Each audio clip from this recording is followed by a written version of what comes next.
Hey, what's going on, guys? It's Jack. A month and a half ago, Blizzard was really enforcing the rules on exploits in the game, putting out 4-day bans onto predominantly Race to World First players for exploiting Renown. Now, there's a ridiculous amount of exploits, bugs, things that have been happening lately that Blizzard seems to just be asleep at the wheel about.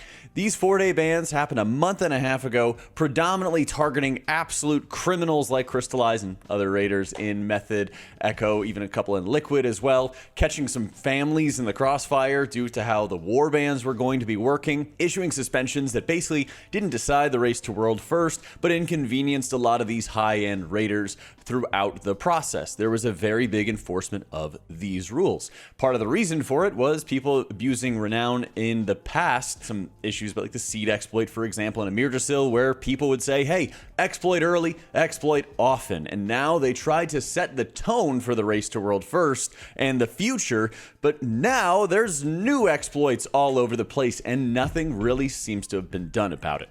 One of those has been on Mythic Silken Court, where people were using PvP items to go grip bosses, interrupt their casts, cause them to do nothing, and break the fight, basically. Mythic Silken Court is an insanely difficult fight, and knocking off 2.5 minutes of mechanics entirely is ridiculous.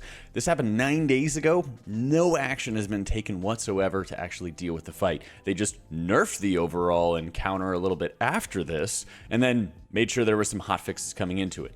There was also an issue with Silken where if you had the boss in the dead center of the room, it would bug out and not do mechanics and everything, where I believe some guilds had just kind of waltzed into it, and then word kind of quickly spread about it. A couple guilds took advantage of it, and then they ended up hotfixing that one as well.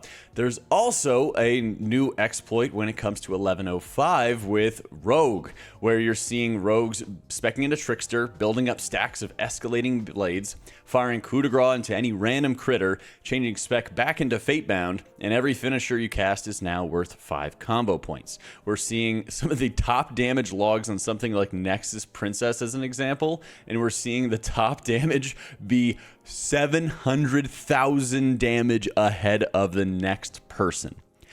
And as a result, they're able to just destroy so many bosses, and guilds are even utilizing it for progression boss fights, as we're seeing multiple guilds take advantage of it on something like Silken Court, where the average damage for the rogues, or even the maximum damage, I should say, for the rogues that they've done so far, is 3 million.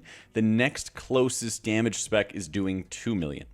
So doing 50% more than the best DPS spec, the other DPS spec, is now leading to guilds being able to kill Mythic Silken Court for the very first time by taking advantage of these bugs. Now, I'm not too worried about guilds who are, in heroic or normal, or people just doing somebody's 6 and then saying, wow, this is a crazy bug, that's cool, I did a whole bunch of damage. But the issue comes when guilds are taking advantage of this for Mythic Silken Court, or teams in Mythic Plus are chesting their first plus 16 dungeon by using 3 freaking outlaw rogues, just to make sure that they're able to steamroll the entire dungeon and to be able to clear it as quickly. We've already seen a couple of logs as well where people are running 2 rogues. We'll see if we're taking advantage of those kind of things. But these are the areas that are insanely important, because this is also going to be pushing up the Mythic Plus title. This is the Mythic Plus rating cutoff for the US. You can always check it by region, but notably for the US, on October 22nd, a couple days ago, the title range was 2979. So everybody above 2979.5 would be qualified for the 0.1% prestigious Mythic Plus title. And then in just a day, it went up 20 points. Just on its own, it went up 20 points. You can see all the other days, it goes up 4, sometimes it goes up 5, maybe 6, here or there. It jumped up 20 points in a day as a result of people taking advantage of a variety of exploits and bugs for the specs to then jump on it, start pushing up keys as high as they possibly could, and then get a head start really over other people. Because that's, at the end of the day, what the key issue is with these bugs going into it, is that people don't feel like Blizzard has any sort of issue with these bugs because, oh, they didn't test it in PTR, oh, they didn't test it in beta, so, oh, it was reported, so it's okay to take advantage of it, because if they wanted to, they would have dealt with it. And honestly, Blizzard, I think, has really failed a lot of people at this point. Why is there no fear of Blizzard taking action against players who are literally pushing up the title further out of range for people who would want to get it? If you're somebody who doesn't have an entire day to play WoW 24/7 and push up keys with a dedicated squad all of the time, the title now gets harder for you to achieve as a result of people being in the right place at the right time to be able to exploit any sort of class bugs that they would want, and then be able to push title further out of your reach as a result. And they do it knowingly without fear of any sort of repercussion. Now, notably, the Race to World First teams, there was only one person, if I remember correctly, from Liquid who actually ended up getting banned because Liquid knew about these exploits and said, oh, well, we don't want to take advantage of this because we might get banned. Well, this time it happened, and predominantly rosters of Method and Echo started having players getting banned as a result, only, again, for 4 days. But the thought was there that, hey, this might end up happening to us, and so we should avoid doing it from the beginning.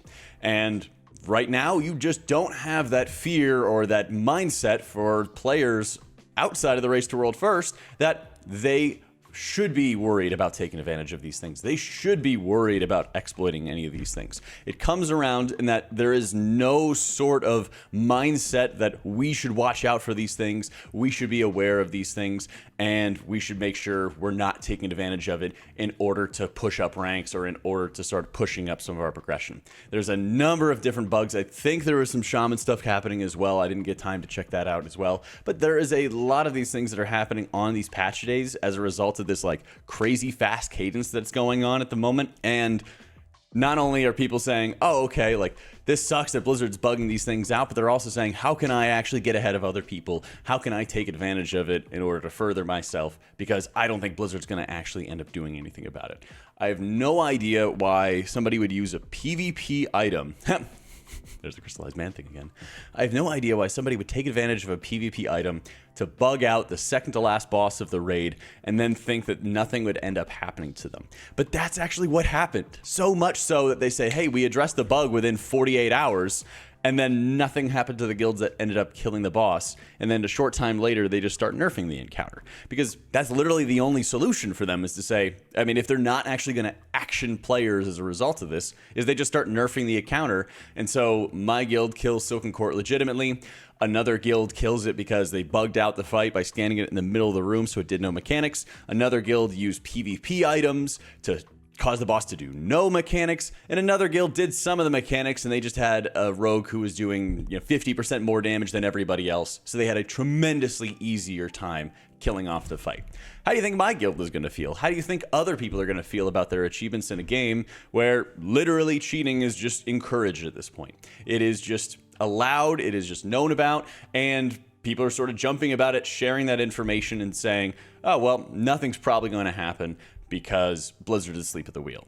This is a really super weird thing to be seeing at the 20th anniversary for the expansion, and also to sort of dovetail it into all the bugs we've been experiencing. It's baffling to me that after 20 years of WoW, we're not getting some sort of incentive for players to be testing content in beta, in PTR. I know there's the excuse of, oh, well, like it's a smaller patch, and so not as many players are going to test it, so we might have some bugs. I could definitely imagine Blizzard saying that as like a talking point internally, but why is there no incentive for us to get onto it? Obviously, like high-end players are going to have an incentive to get a head start and test raids, test Mythic Plus before season begins in those, 11.0, 11.1 patches.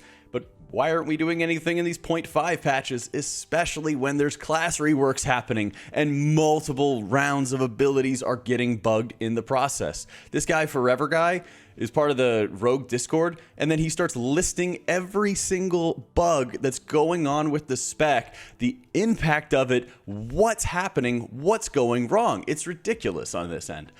How is this ended up happening where Rogue Discords or any class Discord communities are just putting together an entire list of all of these bugs, and then some of the most egregious ones, like I know there's always going to be bugs that are going to take longer to figure out and stuff's going to happen. I get it, right? Game ain't simple. If it was, it'd be fixed. But how are we having these massive bugs, these game-breaking bugs that are happening, that we don't get an opportunity or an incentive really as players to test it for Blizzard for free to improve the quality of their product? And then when the community-run Discords are putting together all this information for why these bugs exist and why they happen, you're also not really getting any sort of communication as to how they can get it fixed, how they can get these sort of things addressed, while there's all of these reworks happening at that same exact moment. Guilds are working on progression. Teams are trying to push up their score to get title and try to get ahead of everybody else and bumping up the score in the process. And this is the result, is that people want to take advantage of these things because there's not really any fear of Blizzard doing something about it. So personally, particularly for the high-end content, the high-end keys over 12s, the high-end, last 3 mythic bosses getting killed with these exploits, I hope that something is actually done about it, because it waters down and really ruins and diminishes the achievements of other people who do work hard for it. And at the end of the day, there is a lot of really cool high-end achievements in WoW that take a crazy amount of time, effort, and coordination to actually get done. And then doing nothing about the players who are exploiting it is absolutely a slap in the face for it. Let me know what you guys think, and if I missed any other crazy exploits. I just got back from visiting my family and everything, and experienced all of this kind of in a rush at once. Thanks so much for watching. Big love to our patrons for making all this possible, and I'll catch y'all next time.